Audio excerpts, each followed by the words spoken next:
नमस्कार, मैं शंभू कुमार सिंह और आप देख रहे हैं नेशनल दस्तक। इस देश में आज़ादी के बाद ऐसा पहली बार हो रहा है जब न कोर्ट न कानून सरकार को जो मन होता है वही कर रही है और बुलडोजर चल जाता है। और बुलडोजर भी इस हिसाब से चलता है कि क्या आरोपी आपके पक्षधर है या समर्थक है।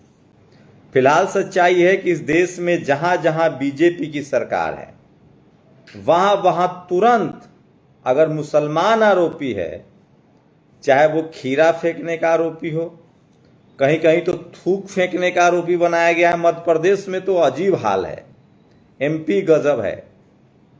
एक शानदार इमारत एक मुस्लिम कांग्रेस के मुस्लिम नेता का था, उसको तोड़ ढा दिया गया। कहा गया कि वो पथराव में शामिल था और थाने पर पथराव किया गया। तो सवाल है कि अभी झारखंड में भी पुलिस पर पथराव हुआ, वो बीजेपी कार्यकर्ता पथराव करने वाले थे, वहां क्यों नहीं बुलडोजर चला। जो भी एससी एसटी ओबीसी के नेता होते हैं वो बुलडोजर के पक्ष में नहीं होते हैं। लेकिन सवाल है कि इस बुलडोजर के पीछे का खेल क्या है। सोचिए, मैं थोड़ा सा आपको फ्लैशबैक में ले चलूंगा और खासकर मुस्लिम समाज को यह समझना पड़ेगा। इस देश में अगर एक किसी कम्युनिटी की बात करें तो मुस्लिम समाज लगभग 15 से 16% आबादी है। लेकिन आपकी गलती यह है साहब कि आप चुप रहते हैं। आप कभी जब सिखों के साथ जब हिंसा हो रही थी, उनको मारा जा रहा था, तो आप चुप रहे। आप तभी बोलते हैं जब मामला आपका धार्मिक हो, नहीं तो उससे पहले आपको लगता है कि हमको तो कुछ होगा ही नहीं। एससी एसटी ओबीसी पर लगातार अत्याचार होता है। आप भी ओबीसी कम्युनिटी में आते हैं लेकिन आप नहीं बोलते हैं।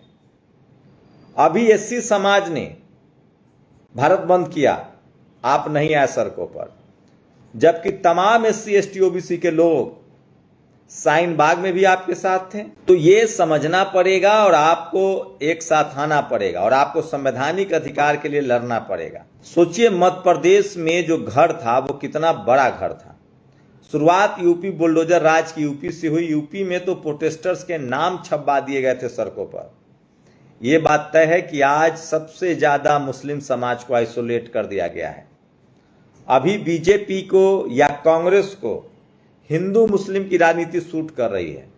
अभी सच्चाई यह है कि मुसलमानों के पक्ष में बोलने के मामले में आरजेडी, समाजवादी पार्टी, बीएसपी यही आगे है, जबकि 2024 से पहले ये लोग भी चुपचाप रहते थे। इनको लगता था कि न जाने कौन सा हिंदू वोट खराब हो जाए।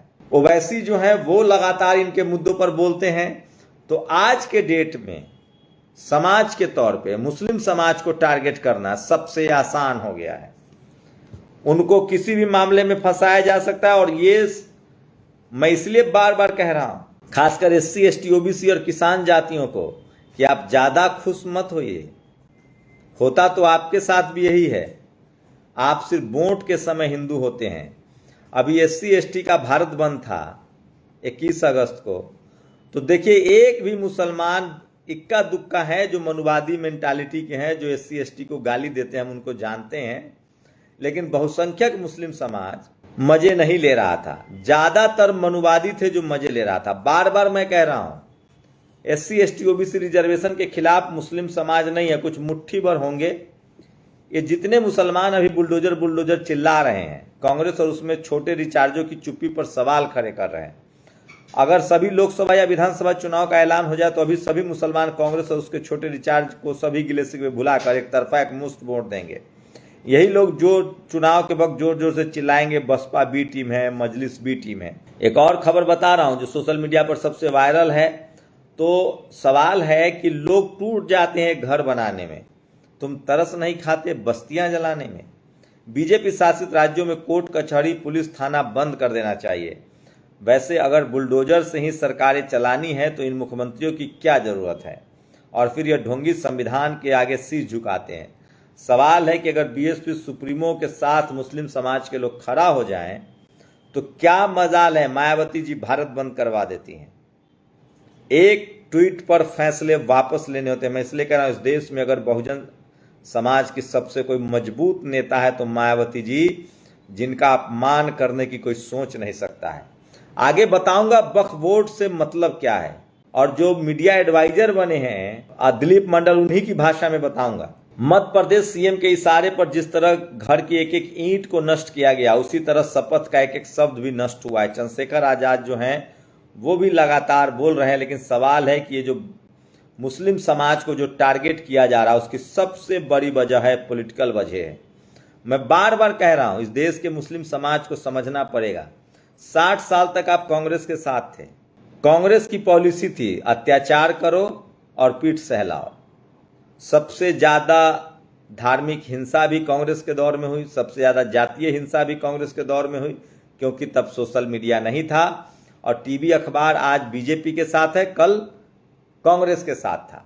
तो आप लोग सशक्त नेता चुनिए और ऐसे लोगों के साथ जुड़िए जो आपके लिए लड़ता हो। आज के डेट में ओवैसी साहब बोलते हैं, इमरान प्रतापगढ़ी भी बोलते हैं, लेकिन सवाल है कि जब तक आपकी सत्ता में भागीदारी नहीं होगी तब तक आप बोल नहीं पाएंगे। इस देश में जब तक SC ST OBC की सत्ता में भागीदारी नहीं होगी और जिस समाज का सत्ता नहीं होगा उसके धर्म भी नहीं बचेंगे और संपत्ति भी नहीं बचेगी। वक्फ बोर्ड का पूरा मामला देखिए, वो तो शुक्र मनाइए कि चिराग पासवान और JDU चंद्रबाबू नायडू ने वक्फ बोर्ड के मामला, आपने अगर वहां भी अलग लाइन लिया होता तो आप इस देश के SC ST OBC मुस्लिम समाज को एक साथ आना पड़ेगा, किसान जातियों को आना पड़ेगा, अल्पसंख्यक समाज को आना पड़ेगा और खासकर जो पीड़ित लोग हैं उनको एक साथ आना पड़ेगा और आपको पहचान करना पड़ेगा कि आपको मारने वाला कौन है। मैं फिर कह रहा हूं, इस देश में जातीय हिंसा हो या धार्मिक हिंसा हो, इस सब का षड्यंत्र रचने वाले को हम मनुवादी और जातिवादी कहते हैं। जब उनको सिखों को मारना होता है तो कहते हैं हिंदू एकजुट हो जाओ, जब मुसलमानों को मारना होता है तो कहते हैं हिंदू एकजुट हो जाओ, जब SC ST को मारना होता है तो कहते हैं हम जातिवाद करेंगे, रिजर्वेशन नहीं देंगे। तो दिलीप मंडल की भाषा में इस देश के जातिवादी मनुवादी जो हैं वो युद्ध के समय मुसलमानों से लड़ते हैं और जब युद्ध न हो तो SC ST OBC हिंदुओं से लड़ते हैं, उनका अधिकार छीनते हैं।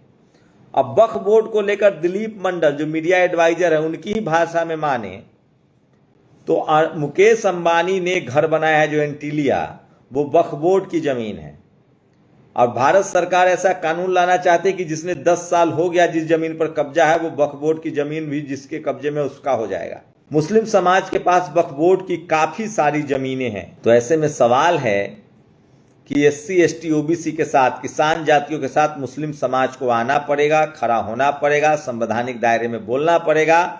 अगर आप सिर्फ धार्मिक मजहबों पर, धार्मिक मुद्दों पर एकजुट होंगे तो आप आइसोलेट हो जाएंगे, क्योंकि जितना आप अपने धार्मिक मुद्दों पर बात करेंगे उतना जातिवादी मनुवादी अपने धार्मिक मुद्दे पर SC ST OBC किसान समाज को एकजुट करेगा।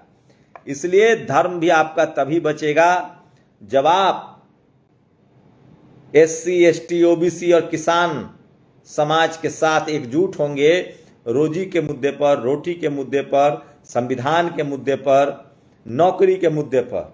धर्म के नाम पर आप जितना पोलराइज होंगे इधर उतना और पोलराइज किया जाएगा।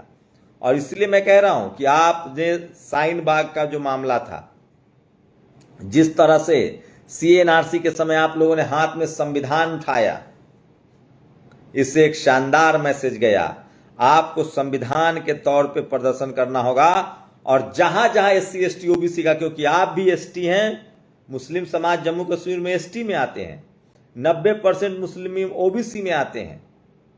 आपको जातीय हिंसा से अलग होना पड़ेगा, धार्मिक पोलराइजेशन से दूर होना पड़ेगा और संवैधानिक अधिकार के लिए लड़ना पड़ेगा, तब जाकर आपका अधिकार मिलेगा। नहीं तो आप जितना धार्मिक रूप से पोलराइज होंगे, आपके विपक्षी उतना पोलराइज करेंगे और आपके इसी तरह से आज घर गिराया जा रहा है, कल जमीनें छीन ली जाएगी। तो आपको समझना पड़ेगा राजनीतिक रूप से, अगर आप सामाजिक रूप से आप एकजुट हैं, मजबूत हैं, राजनीतिक रूप से आपको बहुत होशियारी दिखानी पड़ेगी और आपको एक साथ आना पड़ेगा। और खासकर इस देश के जो शोषित जातियां हैं, जो पीड़ित जातियां हैं, सिख समाज के लोगों पर अत्याचार हुआ, किसानों पर रोज अत्याचार होता है, SC ST OBC पर अत्याचार होता है, अल्पसंख्यकों पर अत्याचार होता है और अत्याचार करवाने को वाले को पहचानिए। और ये जातिवादी मनुवादी हैं जो इस देश के 90% लोगों का हक अधिकार छीने हुए हैं। तो धर्म के मामले में आप जितना उलझेंगे आपके संवैधानिक अधिकार उतना छिनता जाएगा और आपके घर पर बुलडोजर चलता जाएगा। इसलिए संविधान बचाने के लिए एकजुट होइए, अपनी राय भी जरूर दीजिए। शुक्रिया। नेशनल दस्तक की आपसे गुजारिश है कि अगर इसको बचाना चाहते हैं तो नेशनल दस्तक को सब्सक्राइब करने के लिए रेड कलर के सब्सक्राइब बटन को दबाएं, फिर बेल आइकन की घंटी दबाएं। नेशनल दस्तक को बचाने के लिए बहुत जरूरी है कि हर खबर को शेयर करें, लाइक करें, कमेंट जरूर करें।